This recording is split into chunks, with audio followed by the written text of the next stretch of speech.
Vjerojatno je Times Square u New Yorku jedno od najbolje osvjetljenih mjesta na svijetu, ali jedva da itko od ovih ljudi zna da je struja kakvu danas upotrebljavamo izum Nikole Tesle. Prije 4 desetljeća za Drugog svjetskog rata na 33. katu ovog hotela umro je Nikola Tesla bez novaca, bez prijatelja, bez slave. Nakon rata Teslina ostavština prenesena je u Jugoslaviju, u muzej Nikole Tesle u Beogradu.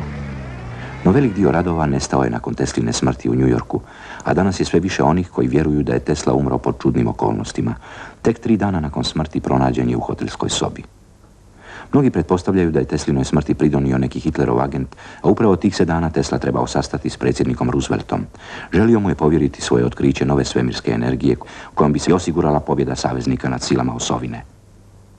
Danas ponovo, možda više nego ikad ranije, ljude zanima o kakvoj se to energiji radi. Urna s pepelom Nikole Tesle.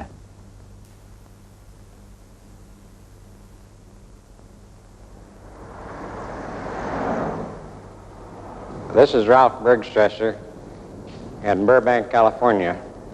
I'm just establishing a new company now called Energy Innovation Products, which is a result and outgrowth of 10 years of research, pretty much based upon the things that I learned from my personal contact with Nikola Tesla in the last 6 months of his life in 1942. At that time, Tesla told me to think in terms of frequency, vibration, and energy, and by doing so, I would be able to discover many of the secrets of nature and the secrets of the universe.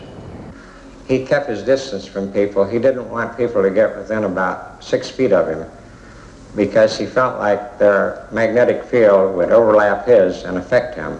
So he kept it at a distance, and he wouldn't shake hands with people.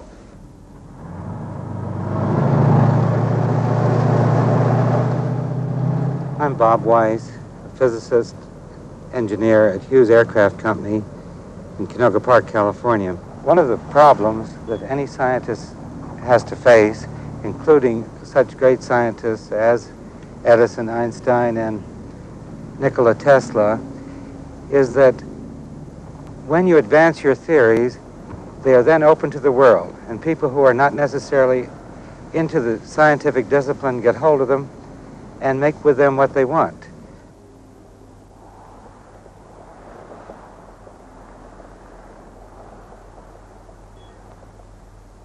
For many, many thousands of years, mankind has struggled through the pits and the strifes of the earth life. But always, from another world and another place, came great radiations of light and healing energies. And where have they come from? They have come from great God forces, which now, in this cycle, in the time of man, marks the new age. A new age where a love force will change the destiny of man to a progressive way. And these great God forces now come to us, the earth man, in physical bodies. The great being Nikola Tesla, who on the inner worlds is the archangel Michael, brings his love into this world through the channelship of his Bayun or his soul mate, Archangel Uriel, Archangel of Love. Tesla was undoubtedly aware on a supersensory level of a world of high frequencies and vibration. And after all, the vibratory realm, the realm of the interacting of these frequencies, is a major descriptor of the burgeoning new paradigm. Now, he was aware of this, as you know from some of his biographies, that during his illness at Budapest, if a fly would light on a table, you'd hear it as a thud. He could hear a clock 3 rooms away. He lived in a world of extraordinary perception. We of the inner worlds of light, and I include myself as one of these earth spiritual brothers from the higher frequency dimensions. We have been aware of this great decay and reversion and depreciation in your world for many thousands of years. And we have striven to aid this great need. We have been greatly blocked off due to the negative thoughts of the earth people which they maintained. You people of the earth have forgotten all about your spiritual contact and aspirations. You have neglected your higher natures and your own spiritual self. Most of you people have lived on other planets. You have lived on planets of a much higher degree and frequency, but due to the egotistical natures and the aggressiveness, you were motivated back to this world.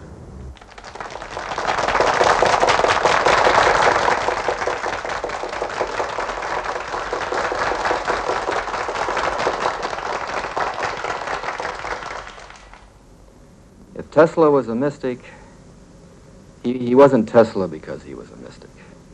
He might have thought in certain supernormal terms because he was Tesla, and he was aware of this area. But an occultist, a mystic, no.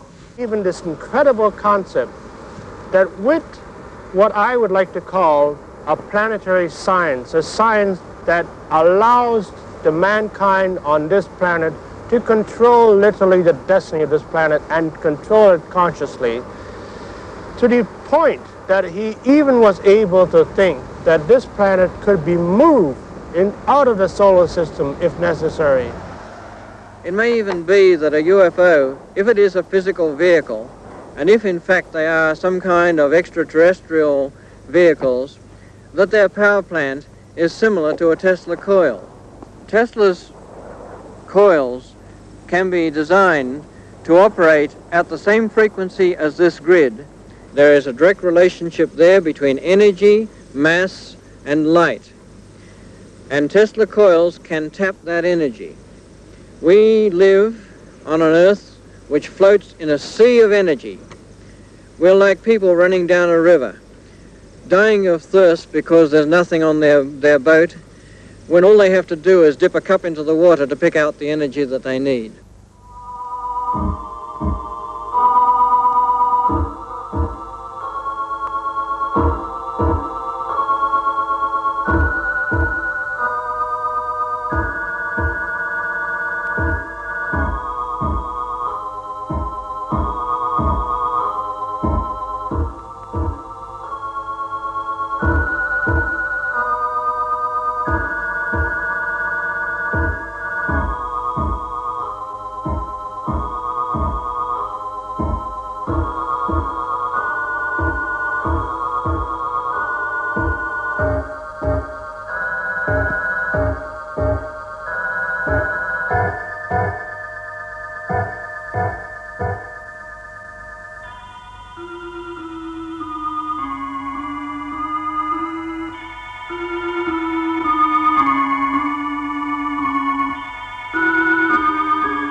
There are statements I made when I believed people would listen to me, at least as regards certain things which are important for us all.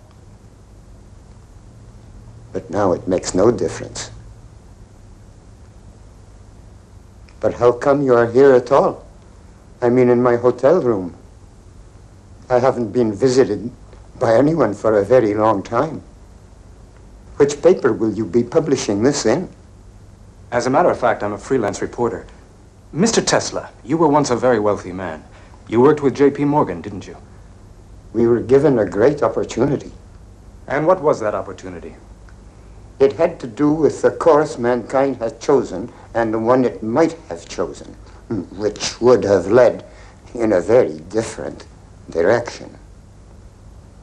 Mr. Tesla, Is it true that you once received some unidentified signals from space in Colorado Springs? I have already made a very full statement on that. And when was that? At a press conference at the Waldorf Astoria Hotel. That was in 1890. Just one more question, if you don't mind. At one time, you worked very closely with George Westinghouse and Thomas Edison. Is it true that you gave up $10 million owed to you by Westinghouse? Young man, Edison and Westinghouse are very different men. George and I still see each other often. Mr. Tesla, George Westinghouse is dead. He died a long time ago. I suppose you're going to tell me that Mark Twain is dead, too. He's been dead for over 30 years, Mr. Tesla. It's 1943, you know. Well, you see, I was speaking to him just yesterday. But the man I really want to talk to is Morgan. And now, young man, I should be grateful if you would leave.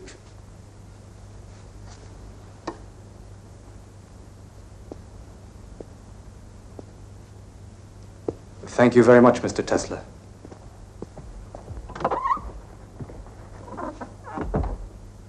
Morgan. The others, they're always happy to speak with me. But Morgan, after all these years, he still refuses to answer. All these terrible things, they need never have happened. I told him that. I showed him what the world could be. He'd let me know, he said, when he was ready. I'm still waiting.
Welcome to the United States of America.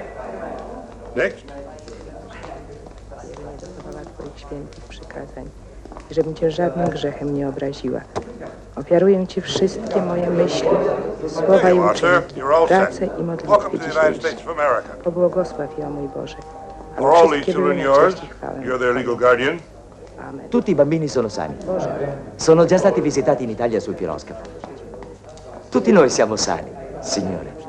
Mai nessuno della nostra famiglia è stato malato. Ecco, qui ci sono tutti i documenti. Thank you. Il signore domandato, si siete voi responsabili di tutti questi bambini? Ma che domanda? Chi altro si potrebbe occupare dei miei bambini? Per loro sono venuto in America, per Dio. There you are. Welcome to the United States. Grazie, signore. Avanti, avanti, bambini. Adesso siamo in America. Tutto questo ora è nostro. Nikola Tesla, from Avanti, Paris. bambini. Born in Smiljan, Croatia, Austria. And how big a family have you got, sir? No family at all. I have not married. All right. You're all set. Welcome to the United States of America, Mr. Tesla. Thank you very much, sir. All right, who's next?